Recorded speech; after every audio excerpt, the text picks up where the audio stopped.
ताउते के बाद अब देश पर यस तूफान का खतरा मंडराने लगा है। आपको बता दें कि इस तूफान की वजह से बंगाल और ओडिशा में खास तौर पर अलर्ट जारी किया गया है। इसका असर इन इलाकों में सबसे ज्यादा रहने वाला है। चक्रवाती तूफान यस का खतरा ओडिशा, पश्चिम बंगाल जैसे राज्यों पर है और मौसम विभाग के मुताबिक 26 मई को पश्चिम बंगाल और ओडिशा के तटों से ये तूफान टकरा सकता है।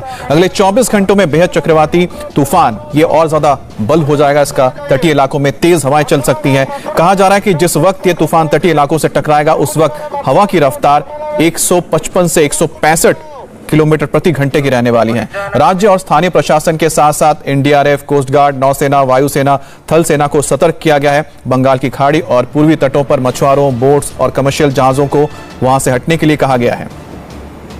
चक्रवाती तूफान यस के खिलाफ एनडीआरएफ की अब कुल 85 टीमें तैनात की गई हैं और पश्चिम बंगाल के तटीय जिलों में 32, ओडिशा में 28, अंडमान में 4, आंध्र प्रदेश में 3 और तमिलनाडु में 2 टीमें तैनात की गई हैं। इसके अलावा 17 टीमों को स्टैंड बाय पर रखा गया है।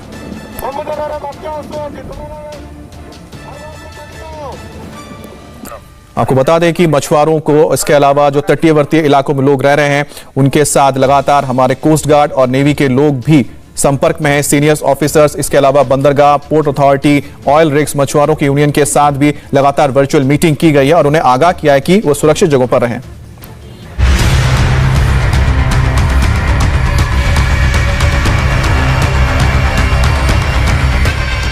ये तूफान से पहले की शांति है।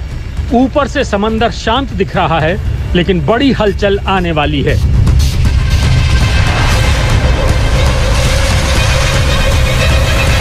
अरब सागर में ताउते तूफान को गुजरे अभी कुछ ही दिन बीते हैं और अब बंगाल की खाड़ी में यास नाम के बवंडर की एंट्री हो रही है।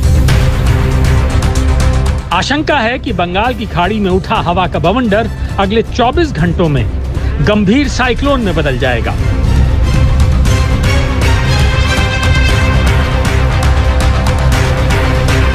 इस तूफान के 26 तारीख को किसी भी वक्त पश्चिम बंगाल और उड़ीसा के तट से टकराने की आशंका है। उड़ीसा के भद्रक, केंद्रपाड़ा, जाजपुर, जगत सिंहपुर और मयूरभंज तूफान से सबसे ज्यादा प्रभावित हो सकते हैं। पश्चिम बंगाल के मेदिनीपुर, दक्षिण 24 परगना, हावड़ा, हुगली और उत्तर 24 परगना में असर देखा जाएगा। इसका असर आंध्र प्रदेश, पुडुचेरी और तमिलनाडु के तटों पर भी दिखेगा। इस तूफान की वजह से झारखंड, छत्तीसगढ़, बिहार के साथ साथ अंडमान और निकोबार द्वीप समूह में भारी बारिश हो सकती है। तूफान के दौरान 100 किलोमीटर से भी ज्यादा की रफ्तार से हवाएं चल सकती हैं। हालांकि वैज्ञानिकों ने इसके 155 से 165 किलोमीटर की रफ्तार पकड़ने का अंदेशा भी जताया है। इस साइक्लोन का असर 25 मई से ही पश्चिम बंगाल के तटीय इलाकों में दिखने लग जाएगा। इन इलाकों में भारी बारिश शुरू हो जाएगी।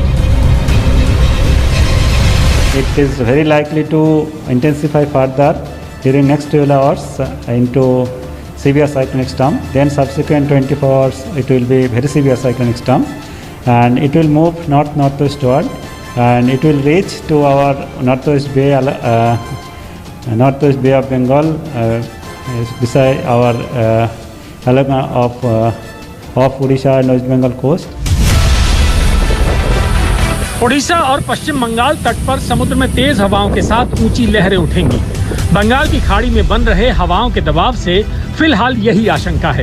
ओडिशा के पारादीप से बंगाल के सागर आइलैंड के बीच तूफान तट से टकरा सकता है। इसका सबसे ज्यादा असर ओडिशा और बंगाल की सीमा पर हो सकता है। और इस वक्त हम लोग पूर्वी मिदनापुर के दीघा सी बीच के पास हैं। ये सी बीच है और दीघा के आसपास ही ये लैंडफॉल के रूप में प्रवेश करने की बात कही जा रही है। हालांकि एग्जैक्ट लोकेशन अभी तक नहीं बताई गई है और जब ये साइक्लोन प्रवेश करेगा तब ये वेरी सिवियर साइक्लोन कहा जा रहा है, यानी अति शक्तिशाली साइक्लोन के रूप में ये प्रवेश करेगा, लैंडफॉल होगा। और लैंडफॉल का एरिया बताया जा रहा है उड़ीसा के पारादीप से।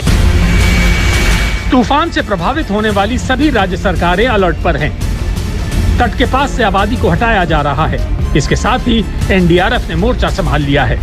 एनडीआरएफ ने 150 से ज्यादा टीमों की तैनाती की है। 50 टीमों को रिजर्व रखा गया है। तूफान की चपेट में आने वाले पेड़ हटाने के लिए 35 टीमें तैनात हैं। हवाई मार्ग से टीमों को लाया गया है। एयरफोर्स के एयरक्राफ्ट के माध्यम से एयरलिफ्टिंग की गई है गुवाहाटी से, पुणे से एवं जामनगर गुजरात से। ये टीमें पहुंचकर उड़ीसा में ड्यूटी करेंगी। इस तरह उड़ीसा में कुल 52 एनडीआरएफ टीमें ड्यूटी पर आ जाएंगी। पहले उन्होंने 32 टीमों का डिमांड रखा था, अब 20 टीमें और मांगी गई हैं, तो इसलिए 52 टीमें आज देर रात तक अपने अपने जगह पर तैनात हो जाएंगी। वायुसेना ने एनडीआरएफ की टीमों को एयरलिफ्ट किया है, जो अब कोलकाता, भुवनेश्वर और पोर्ट ब्लेयर समेत दूसरे इलाकों में तैनात की गई हैं। इसके अलावा भारतीय वायुसेना के 11 ट्रांसपोर्ट विमान और 24 हेलीकॉप्टर बिल्कुल तैयार रखे गए हैं। मौसम विभाग के तूफानी अलर्ट के बाद भारतीय रेल ने नई दिल्ली से पुरी और भुवनेश्वर जाने वाली कई ट्रेनों को रद्द कर दिया है। इनमें हावड़ा यशवंतपुर एक्सप्रेस समेत कई ट्रेन शामिल हैं। वहीं प्रधानमंत्री नरेंद्र मोदी ने वीडियो कॉन्फ्रेंसिंग के जरिए समीक्षा बैठक की है।